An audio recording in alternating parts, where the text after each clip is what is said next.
My husband took everything from me, murdered my father. He was having an affair with my best friend, and also wanted to steal all the properties my father left me. I grew up believing in love stories that started in childhood. The quiet kind. Sand on our feet, shared candies. Secrets whispered under mango trees. My love story with Eric began like that. But I didn't realize then that my ending wouldn't be sweet.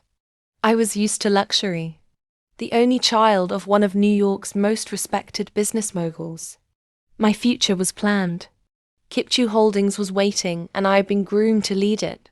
Love, though. That was the one thing I hadn't figured out. Then Eric came back into my life.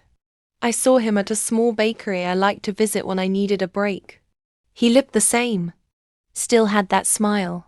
That same one from our neighborhood where our childhood memories lived.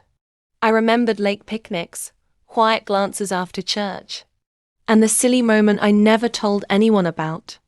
We exchanged numbers, and a few days later, Eric asked me out for coffee. I said yes, even though I knew my father wouldn't approve. My father noticed something had changed. I smiled more, worked with ease. At dinner, he looked across the table and asked, "So, who's making you blush like that?" I said Eric's name. He paused. "Eric? That boy from Kisumu?" I never trusted his family. No one knew what they did. I tried to explain. We were kids. He's different now. My father didn't listen. I've heard things. Scams. Fraud. I won't have someone like him. Attached to our name. I tried to let Eric go, but I couldn't. We kept seeing each other. He made me laugh. He listened. And when I was with him, I didn't feel like the heir to a company. I felt like myself. One evening, I faced my father again. "He's not who you think he is," I told him. "You're not thinking clearly," he said. "Choose him and you'll no longer be part of this family." My heart hurt. My hands felt cold.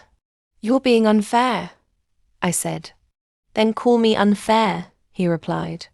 "But I won't stand by and watch this happen." I didn't argue. I just walked away. Back in my room, I sat quietly. I remembered being 17. Eric had fallen asleep behind the school compound. I leaned in and kissed him. He didn't wake up. But Naomi saw. She teased me for years. "Secret kiss girl," she used to say with a grin. That memory stayed with me, and it made me want to fight for what I felt. So I invited Eric for dinner. At the residence. I didn't tell my father. When Eric arrived, my father looked up from his chair. The room fell silent.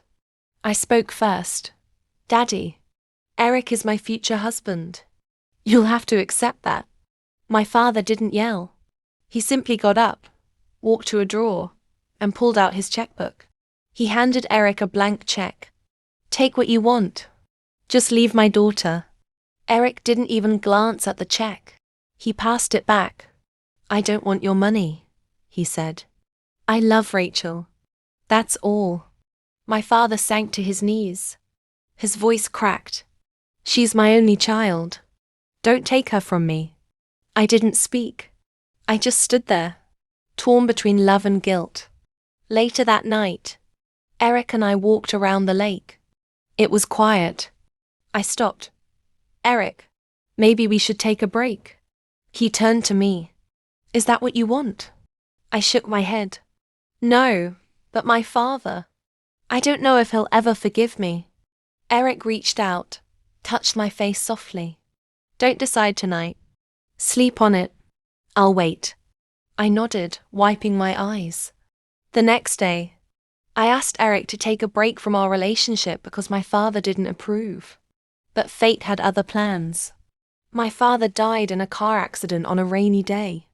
In my darkest moments, Eric was there for me, supporting me and helping me heal.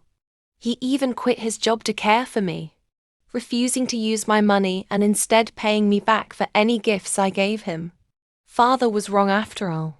Eric wasn't with me for money. He sincerely liked me. When he decided it was time to return to work, I was overwhelmed with gratitude. I decided to transfer all my properties to him, planning to become a homemaker and care for our future children. I had planned to give Eric everything. My assets, my future. I envisioned a life as a housewife and mother, devoted to our family.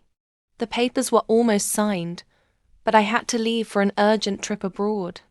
When I returned unexpectedly, I walked into my house and overheard a conversation that shattered my world. I walked into the house. I wasn't expecting anything strange.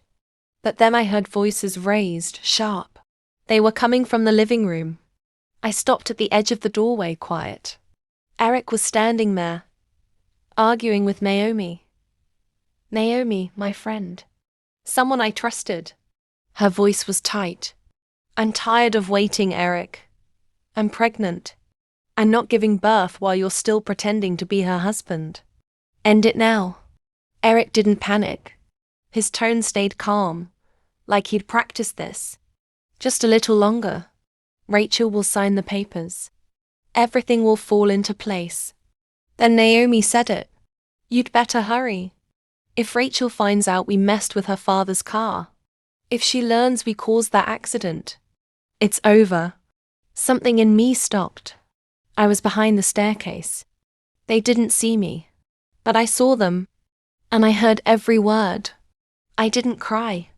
I'd already cried for my father. I didn't have the strength left to scream or shout. I couldn't confront them. Not then. I left without a sound. Got in my car. Drove straight to the office. At my desk, I opened the drawers and began the cleanup. Every shared file. Every document. Every login and name I had linked to Eric, I reversed it. Luckily, he hadn't touched anything yet. That night, I sent the recordings and messages to my lawyer. I want everything done by morning, I told him. I'm tired.